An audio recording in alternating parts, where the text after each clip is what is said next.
No doubt about it, but hey, a good result for the Detroit Lions. Yeah. They sit atop the NFC North all alone at 5-1. And then They're like a game and a half up on them. This division is something, man. You've got I told you about how the NFC West is so tight with 4-3 and 3-4. How about the NFC North? Detroit is 5-1, and then you've got Minnesota, Green Bay, both 5-2, and then Chicago 4-2. This is one heck of a division, the best in football, in my opinion. Oh God, yeah, hands down. Yeah, 100%. I thought it was going to be that this way this season. It seems like it's starting to pick up some steam, and I'm eager to see where the Chicago Bears ultimately go, because I did have them get in the playoffs just like Maz. I got nervous early on in the year. It takes water a second to find its level, but I'm still intrigued to see what ultimately are they. Can you trust DeAndre Swift in the second half of the season? Is it DJ Moore, Keenan Allen? Are they going to gel? So still want to see. We know what the Green Bay Packers are, and we know what the Vikings are. Still don't know what those Bears are. Big game coming up with Washington this week. I was going to say, do we, just looking at the NFL schedule this week, and what's the big game? Is it Dallas, San Francisco at night? In the old days, that would have been a good one. I mean, but both teams a must win. Correct. Right? I mean, both teams absolute must win. Both teams coming off, Dallas is coming off the bye, but. You know what Fox's number one team is? Bears, Washington. Yeah, but I don't think Jaden Daniels is playing, is he? Yeah, Probably not. Ribs. Probably not. I think the best game is going to be, let's see. I mean, you've got Philly and Cincy. That's what I was looking at. That could be Falcons good, Bucks maybe. will be fun, but it's not the best game. Bills, but it's a fun Seahawks, game. There's really nothing that sticks out except the 49ers and Cowboys. I think your team might lose. Well, your secondary team. I think they might lose this week. You think the Pack is losing to the Jags? I think the Jags. Well, you'll have a chance because it's on our sheet coming up. I'm going with the Jags. Really? All right, you already going with them? Lock them in. You are. Kenny, lock him in. Yeah, He's got the Jags. I'm not doing until he that. hears everyone else, and then he says, "I changed my mind." Right. First of all, I'm not touching that. Guys, do we see? We always cheat, Braylon, anyway. I'm telling you one time because Pete made a bet. I went out and said I actually won that game. So I'm just busting your balls. Is there any news? Dan Campbell, this is from Dave Burkett. Yep. Josh Pascal. Dan Campbell says Josh Pascal won't practice again today. Made it sound like he won't be in there on Sunday, but didn't say that specifically. Lions already down Hutchinson and Davenport at defensive end. Now could be without their top three defensive ends. Dan did say no long-term concerns with Pascal's health. One of the Two practice squad guys are going to play. One of the issues with the Detroit Lions right now that you cannot really guard against is there are going to be more injuries to this team. They have only played 6 games. They have 11 more to go. They're already sitting J-Mo out for a couple of weeks. You got Pascal out now this week. Hutchinson out. Davenport out. There's some problems with this team. It's almost like survive and advance at this point. Survive and advance. Absolutely. It just goes to show you how quickly things can change on you. And that's why when you're in a go-for-it year, you got to do what? Go for it. Yeah. Yeah. I mean, there are just no guarantees in life. I don't want to wait till April. I want to do it now. Yeah. April, man. Forget April. Speaking of doing it now, Max, can I steal one of your topics off around the NFL? Of course.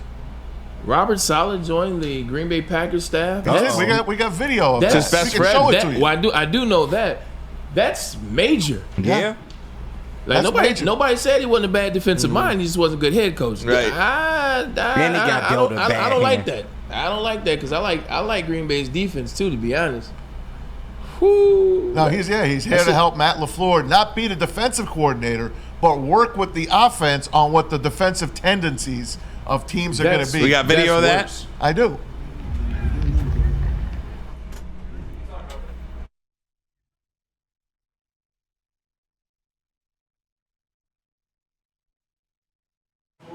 Matt LaFleur and him just chilling out. Way far away. Now, this is not a permanent position. Right. The rumor was if Saleh was available at the beginning of the year, he would have been the Packers defensive coordinator. Wow. Now, other teams can go after him. Mike Payton, he does some Lions. A to Z. He does A to Z, Lions A to Z. He put out an article today and said that this is not a permanent thing. And he thinks the Lions should go after this guy and bring him in as an additional help. I don't believe on a he would team. do that. I mean, Matt LaFleur is his best friend. Correct. So I don't believe he would try to compete against Matt LaFleur Probably not. in any way, shape, or form But, if he it's not is like putting a it head out there coach. because it's not a permanent position yet. Yeah. You know how many friends are in the NFL that are best friends that play on opposite teams or coach opposite teams? The rich get richer. The Packers' defense is good enough. One, it's a job. Like a job is going to make easy money. As he's already. I really But if hate all coaches things are in the equal- NFL. I be hating the jobs that they have. He can make some money off this consultant job. He'll get hired as defensive coordinator. Next year he'll be playing, coaching for the Lions. I just wanted to go to my Twitter because I said that 3 weeks ago. I said when he gets fired, next year Aaron Glenn's going to leave. He's going to be a defensive coordinator. I said that Robert Saleh will be the defensive coordinator next year. Just saying. Pretty good stuff there. Lions, Titans this week. Lions biggest favorite on the board this week. 11.5 points that thing is up against. But again, this is the NFL, man. I'm curious to see how they're going to come out and play the Titans because Tennessee can play you tough, as evidenced by the game against the Chicago Bears, where they should have beaten the Chicago Bears. They absolutely should have beaten the Bears. And then they can look so bad, you're like, how is this an NFL team? You know, we were talking to Coach Mack yesterday, Dave McKinnis, former coach of the Arizona Cardinals, who does now Titans radio. And he was not talking very positively about Will Levis, but he did. Or Mason Rudolph. Or Mason Rudolph. Who is scheduled to start, I believe. So, Mason Rudolph? yeah, I think Yes, they're he's I gonna did have not hear that. Yes. Levis is hurt. Oh, my God. Yeah, So male yeah. boy's hurt. What I was going to say. You're right. I did hear that. Yeah. Jeez. Yeah, we talked about it yesterday. Yeah. One of the things that Know where my head is. It's all good. One of the things that can be sketchy when you play against teams like that are playing a backup quarterback is sometimes they don't try to do as much as the starting quarterback. Like you've seen that a bunch of times. Remember when I was about to say Cooper Flagg. I got the basketball player on mine. But remember when the backup quarterback for the Cowboys, what's his name? Cooper Rush. Remember when he would take over for Dak? He understood the offense. He knew how to play in it. He didn't do too much. He did what the offense was supposed to. You've seen that in other situations. So I'm not saying you should worry about the Titans at all. Not at all. I'm just saying that number, that 9.5, this would be a weird game where the Lions win by 6. Maybe 6 at the most, but because he's not going to do that much, and it'd be a boring game. And the defense is a good defense. They're a good defense. Tony Pollard's a good runner, but the Lions have been great against the run. Yeah. True, especially when you know you don't have to necessarily defend against the pass. And but, that defense hasn't faced a Lions offense or offense of this caliber. Yeah. Well, there is no offense of this caliber. It's just the Lions this Exactly. year. But they got boat raced by the Bills last week, who just added a receiver. So they got a running quarterback though. Curious to see how this team comes out, though, and plays as well. You know, after really emotional wins in back-to-back weeks against Dallas and Minnesota, a really tough 2-week stretch, you come home and do feel like, from an outside perspective anyway, and you tell me what this is like in the room when you're playing a team like this, that you could take the foot off the gas a little bit in a week like this. Maybe everybody's looking around saying, okay, that's a game I'm going to do a big stat number or something like that, but you really don't feel like there's any concern that you're going to lose the game. I guard against that, though, because this is the NFL and anybody can beat you. I'll tell you like this. Look, when I was playing for the New York Jets, like we didn't have one of those guys at quarterback or one of those players that have been there that could really tell us about it. We were a bunch of guys trying to get there, man. So every once in a while, you're feeling good. You get 2 wins in a row. Or Ryan, we were 9-2. You know, after 11 games, my second year there. So you get the roll, and then you play at Texans that aren't so good, and you give up some plays, and next thing you know, you're in a dogfight with a team that's probably going to finish third in their division.